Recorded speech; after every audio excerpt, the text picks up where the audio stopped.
Hari umuhanda yakundaga kujyamo, umuhanda wasaga nk'uwibera ahantu mu ishyamba, umuhanda utarakundaga kunyurwamo n'abantu benshi. Umusore yagendanaga igikapu kirimo amazi n'utundi tuntu two kurya tworoheje, mu gihe inzara yaba imwishe akagira uko yigenza. Muri uwo muhanda kandi, umuhanda wari hagati mu ishyamba, yakundaga gukoreramo umucaka. Hari agatebe ku nzira, umuntu unaniwe cyangwa ufite intege nke yashoboraga kwicaraho akaruhuka iminota mike ubundi agakomeza urugendo.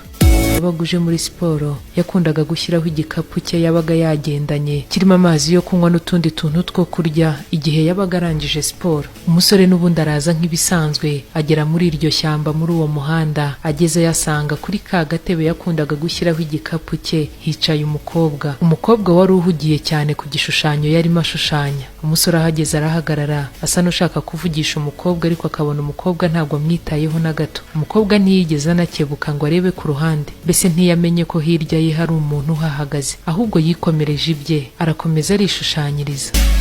Umusore abonye ko umukobwa atamwitayeho na gato, yafashe igikapu yari ahetse mu mugongo, agikuramo akirambika kuri ya ntebe umukobwa yicayeho. Ubundi ashyira utu ekuteri mu matwi, atangira kwirukanka, atangira gukora icyamuzanye. Akora mucaka muri wa muhanda, agenda agaruka, azenguruka muri wa muhanda. Umukobwa ucecetse cyane nawe akomeza kwishushanyiriza. Wa musore amaze kwiruka ahantu harehare, yaragarutse asanga n'ubundi wa mukobwa aracyicaye kuri ya ntebe, aracyashushanya, aracyahuze. Umusore nawe aricara asa nk'uruhuka, afata cya gikapu cyakuramo amazi asomaho. Arangije abwira wa mukobwa ati, washushanyije neza. Umukobwa ntiyasubiza, ntiyanakebuka. Umuhungu biramuyobera, aribwira mu mutima atahari ubanza mvuze gahora atumvise. Umuhungu arongera cyane ati, yewe washushanyije neza. Umukobwa n'ubundi ntiyasubiza, ntiyanakebuka.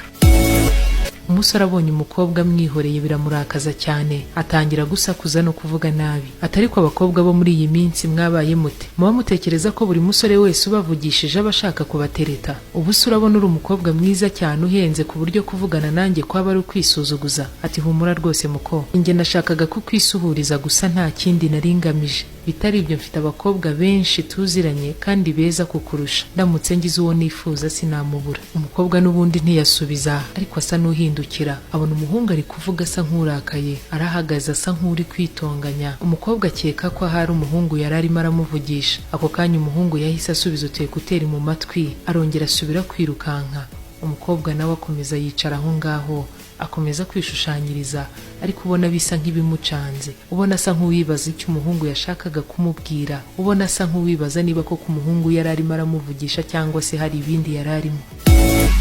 Umuhungu amaze kwirukanka izindi nshuro nyinshi cyane, aragaruka asanga ariko wa mukobwa noneho hahandi yari yicaye yahavuye, asanga wa mukobwa yagiye. Umusore agiye gufata tumwe mu tuntu yari yazanye two kurya muri cya gikapu cye, asanga kuri cya gikapu cye harambitse urwandiko. Yasanze umukobwa yasize cya gishushanyo yari arimo ashushanya, cyanditseho ngo unyihanganire, nabonye usa nk'uwamvugishaga ariko sinasobanukiwe icyo wambwiraga. Mfite ubumuga bwo kutumva, byose wavuze nta na kimwe numvise.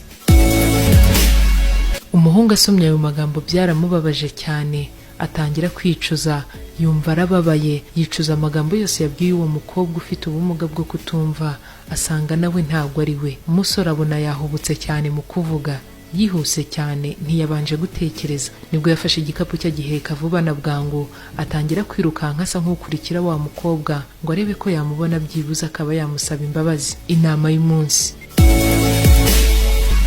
Hari byinshi twibwira ndetse tunatekereza ku bantu bitandukanye cyane n'ukuri. Twe guhubuka, twirinde mu magambo dukoresha.